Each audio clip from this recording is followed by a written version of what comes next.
we are looking at, right, then we have to stick to the policy we need. Tony, you are new as president of the Association of Ghana Industries. We've seen the things that you've done yourself in your own business and so on. What do you bring to this association now? What is it relevant at all? Of course, the association is relevant, very relevant. But what, I mean, the major aim of the association is to influence policy. The association, yes, it's really an advocacy group for manufacturers and those who provide services for manufacturers. Does it influence policy? Well, we have started getting input into policy. The last budget, we were invited to make representation into policy. You know, well, this isn't the first time it has happened. Yeah. But we did make representation, and after the budget, for the first time, government is talking to us on a sustained basis. Yeah. Let me put it that way. You know, they are coming to us. We do really want this time to implement the policies we have put in the budget. So come along with us. How can we implement it? We meet them, we give ideas, we give points of view, you know. Sometimes they are not taking. We are not worried about it. But at least we have made our point of view clear. If you take the policy and it doesn't work, it isn't for lack of trying by us. And I think that it is important that the association be constantly engaged with decision makers, with the policy makers. They should at every stage have our opinion. It is their prerogative to decide whether to take the opinion or not. But I would imagine that absolutely part of the way they would conduct policy is to engage important stakeholder groups like that, like the AGI. Yeah? That's what you're saying. Yes, definitely. And this is something which we are happy to deal with, and we want to be able to do it on a sustained basis. Of course, the AGI itself, let me say, like all business associations in Ghana, is not as strong and as it should be. But you work on that. Yes, of course we are working on that. We are calling our stakeholders. We are telling them, look, if you want a strong AGI, you must finance it more. You must put more money into that association. And your stakeholders are those with what? Manufacturing? Everybody, every company in the manufacturing sector. How many every company which provides services to the manufacturing sector. On our books, we have about 2,000 companies. Out of this, about 1,000 are paid up.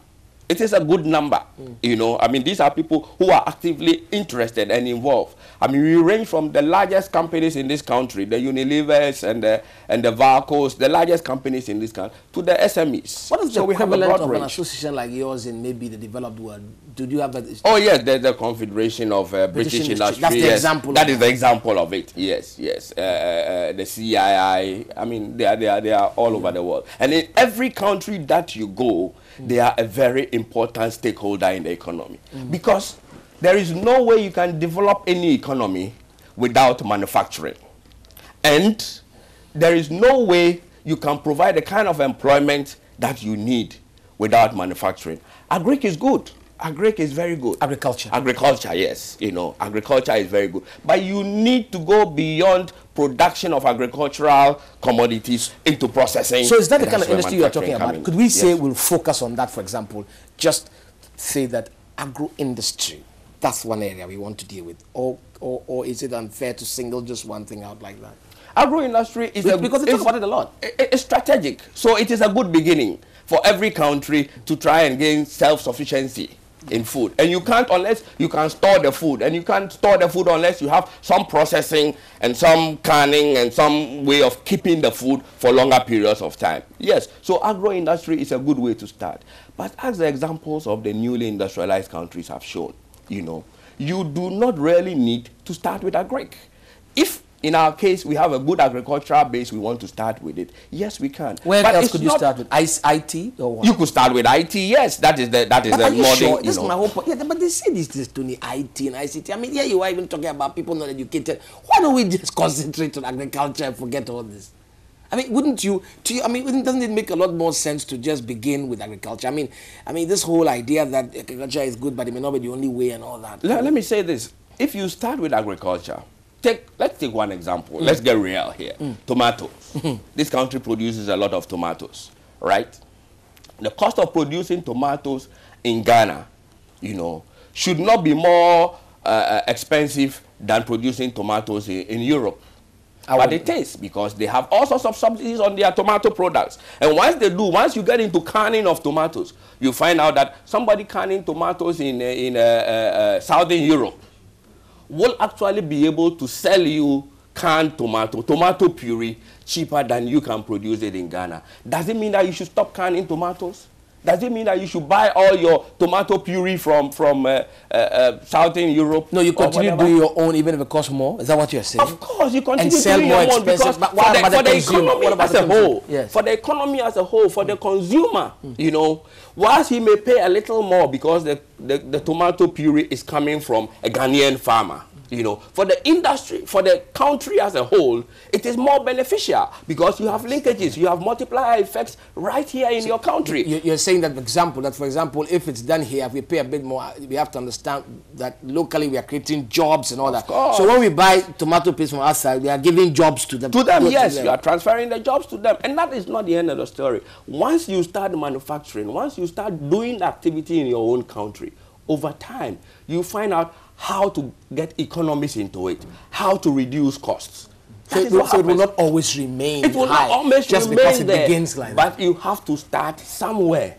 And if you don't start, you don't have the chance to reduce costs. Anytime you start, you will still be in that problem. You don't have the skills. Your workers don't know how to run a tomato cannery. How can they be as efficient as some company in Europe who have been canning tomatoes for 50, 100 years? So you're saying it's only temporary? This is only temporary. That's why I said the transition can be difficult. It can be painful. But if we know where we are going as a country, we need to make that transition. Let's move from something like tomato. You said earlier on that, for example, agriculture may be so and so, but need not be that.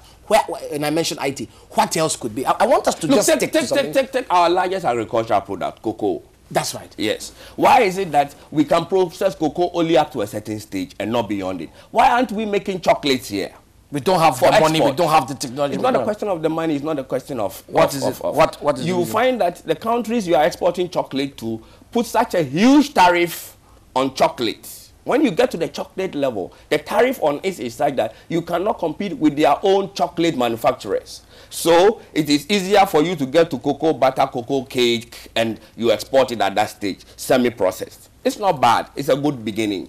But this is what we should do in reverse. So we should make sure that if you get to tomato puree stage, you cannot compete. If we are producing the tomatoes here and making our own puree here, we should make it difficult for them to. Of course, you see, we go to trade liberalization. You go to trade negotiations, and you can only negotiate if you have something to negotiate. Indeed. If you don't have anything to negotiate, I mean, what are you doing there? You need to have a certain position, where you be in a position where you say, okay, if you give me this, I will give you that. But if you have given everything away already, you have liberalized fully, as much as you were asked to do. So when you go there, what's your bargaining chip as a country? That is the reality of negotiations. You need to have something to give. So cocoa is an example of how we could proceed to a new income level and do things if we were just to add value. If we were just to add value, yes, to cocoa. And to all our other agricultural...